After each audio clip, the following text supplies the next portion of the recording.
పవన్ ఆశీస్సులతోటి పాదయాత్ర ప్రారంభించిన ఈ రోజు 7వ రోజు ప్రారంభించి 7వ రోజు మన నల్లపల్లి గ్రామం నుంచి ప్రారంభించి రుద్రగూడెం గ్రామానికి చేరుకోవడం జరిగింది. ఈ రుద్రగూడెం గ్రామంలో ఉగాది బంధువులు మాకు ఘనస్వాగతం పలికినందుకు వారికి పేరు పేరున కృతజ్ఞతలు చేస్తా ఉన్నా. ఈ రోజు మన తెలంగాణ రాష్ట్రంలో అత్యధిక జనాభా కలిగిన ముద్రాజులకు తీవ్రమైన అన్యాయం జరుగుతూ ఉంది. విద్యలో అన్యాయం జరుగుతూ ఉంది, రాజకీయంగా అన్యాయం జరుగుతూ ఉంది, సామాజికంగా అన్యాయం జరుగుతూ ఉంది. అయినా మన నాయకులు పాలకులు కళ్ళు వేసుకొని చూస్తూ ఉన్నారు తప్ప ముద్రాజులకు న్యాయం చేయట్లేదని ఈ సందర్భంగా తెలియజేస్తా ఉన్నా. నేను ఈ పాదయాత్ర చేస్తా ఉంటే నేను మధ్యలో తిరుగుమని మన ముద్రాజు పెద్దవాళ్ళకు కొంతమందికి ఫోన్ చేయడం జరిగింది. వాళ్ళు ఏమన్నారంటే నువ్వు పాదయాత్ర చేస్తున్నావు, ఎందుకు చేస్తున్నావు? మా పెద్దవాళ్ళ ఆశీస్సులు తీసుకున్నావా? మా పెద్దవాళ్ళకి చెప్పి చేస్తున్నావా? పెద్దవాళ్ళు చెప్తే చేస్తున్నావా? మీరు పెద్దవాళ్ళు మా నిర్ణయం లేదు ఎంత చేస్తావా అని అడుగుతా ఉన్నారు. నేను అడిగితే ఈ కృతజ్ఞత మీరుగా నేను అడుగు చెప్తా ఉన్నా.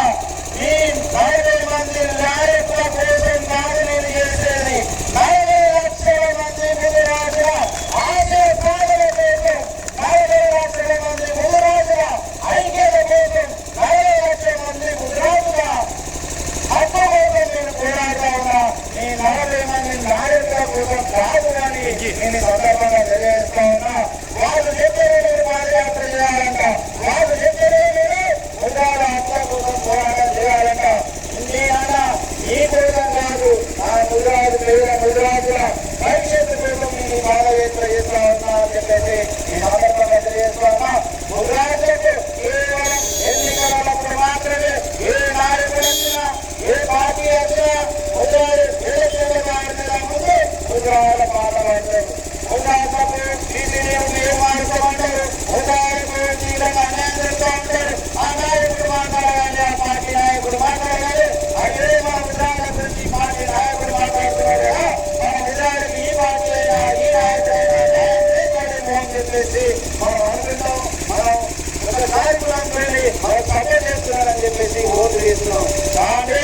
కానీ అధికారంలోకి వచ్చాక మన ముద్రాలను పట్టించుకునే నాయకులే లేవు, పట్టించుకునే పార్టీ లేవు, పట్టించుకునే అధికార పార్టీ లేదని సందర్భంగా తెలియజేస్తున్నా. ఆనాడు వైఎస్ రాజశేఖర రెడ్డి గారు ముద్రాలతో బాధ చేసి ముద్రాలను బీసీడీ నుంచి ఏమి మారుస్తామన్నట్టు జీవోని అమలు చేయడం జరిగింది. కొంతమంది బీసీలో ఉన్న వాళ్ళు మాకు అన్యాయం జరుగుతుంది, ముద్రాలు బీసీఏలోకి వస్తాయని చెప్పేసి కోర్టు మెట్లెక్కినా, సుప్రీంకోర్టు మెట్లెక్కినా, సుప్రీంకోర్టు నుంచి ఈ రోజు రాష్ట్ర ప్రభుత్వానికి ముద్రాల స్థితిగత మీద ముద్రాలు మధ్యదాత ఇవాళ మీరు వాళ్ళకు రిజర్వేషన్ కేటాయించండి అని చెప్పేసి సుప్రీంకోర్టు రాష్ట్ర ప్రభుత్వానికి ఆచరిస్తే ఇప్పటి వరకు దాన్ని పట్టించుకునే నాదులు లేవు. ఎందుకు లేదు అంటే మన ముద్రాజులకు పట్టించుకోకుండా ఏమీ చేయలేవు అన్న ఆలోచనలో వాళ్ళు ఉన్నారు.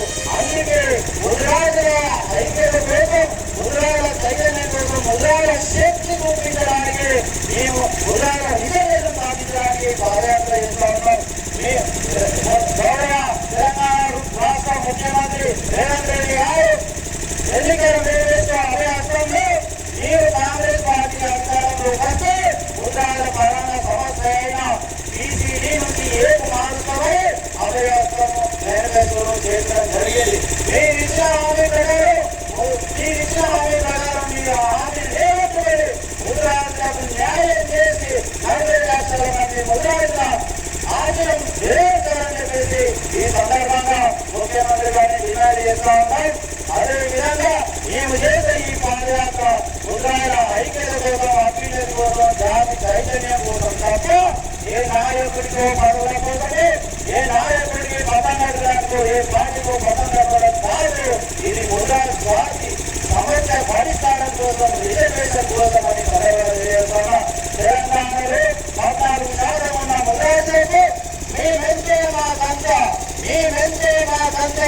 విధంగా మాకు రిజర్వేషన్ కేటాయించాలని ఈ సందర్భంగా నేను ప్రభుత్వాన్ని డిమాండ్ చేస్తా ఉన్నా.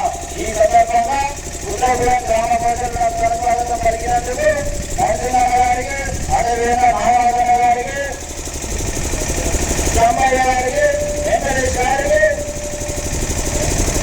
కుమార్ గారికి, అదేవిధంగా ఈ కార్యక్రమానికి ముఖ్య అతిథిగా విచ్చేసిన తెలంగాణ విరాట్ మహాసభ రాష్ట్ర ఉపాధ్యక్షులు ఉండాల మదన్ కుమార్ గారికి పేరు పేరున ఆ ముద్ర బంధువులందరికీ ధన్యవాదాలు తెలియజేస్తున్నాను.